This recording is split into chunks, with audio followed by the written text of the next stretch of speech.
ఆత్మగౌరవం వర్సెస్ ఢిల్లీ పెత్తనం. ఈ ఫ్యాక్టరీ ఈసారి ఎగ్జిట్ పోల్స్ సంబంధించి తమిళనాడు, బెంగాల్ రిజల్ట్స్కు కారణమైందా?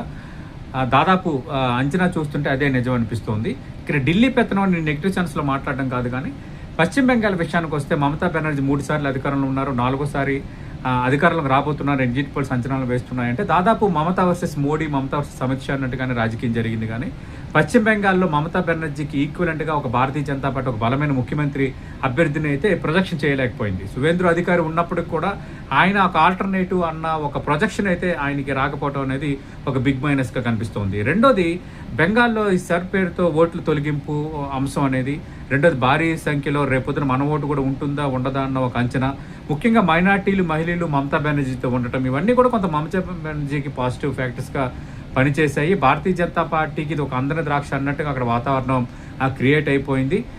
బెంగాల్ ప్రజలకు సంబంధించి కొంత సెంటిమెంట్ ఫీలింగ్ ఎక్కువ. అంతకుముందు కాంగ్రెస్ పార్టీకి దాదాపు 30 ఏళ్ళు అధికారం ఇచ్చారు కంటిన్యూగా. తర్వాత లెఫ్ట్ పార్టీస్కి దాదాపు 25 ఏళ్ళకి పైగా అధికారాన్ని అప్పచెప్పారు.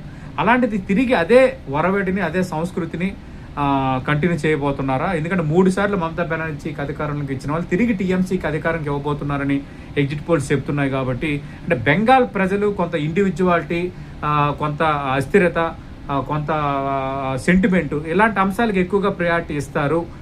బీజేపీ సర్ నినాదాన్ని తేవటము, తర్వాత మిగతా అంశాలు, మమతాని సింగిల్గా టార్గెట్ చేయటం, ఇలాంటివి బెంగాల్ ప్రజలకి అంత ఇష్టపడట్లేదు అన్నది మరోసారి ఇది నిరూపితమైందని ఎగ్జిట్ పోల్స్ చెప్తున్నాయి. కాబట్టి ఒక రకంగా భారతీయ జనతా పార్టీ అయితే కొన్ని రాష్ట్రాల విషయంలో స్ట్రాటజీస్ అయితే మార్చుకోవాలి.